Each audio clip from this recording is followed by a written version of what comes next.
دنیا سے آپ کو خبر دیں کہ ایک شخص نے گزشتہ 10 سال سے کوئی غذا نہ کھانے کا دعویٰ کیا ہے۔ اس دعوے کے بعد ایک سوال ضرور ذہن میں آتا ہے کہ اگر اس شخص نے اتنے عرصے کچھ نہیں کھایا تو وہ زندہ کیسے ہے؟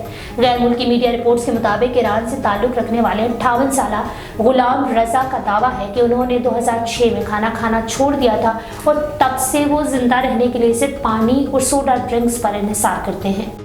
محبت یا پاگل پن، باپ سے جدا نہ ہونے کے لیے بیٹے نے لاش کو فریزر میں رکھ دیا۔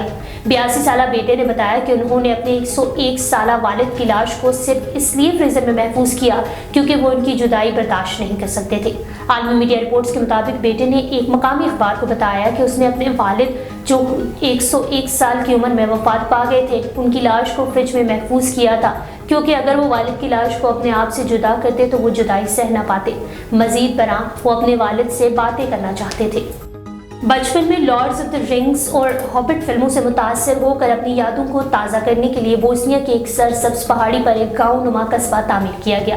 دلچسپ بات یہ ہے کہ لارڈز آف دی رنگز کتابوں کو پڑھنے کے بعد یہاں رہنے والی 4 بہنیں اس کے شہر میں گرفتار ہو گئی۔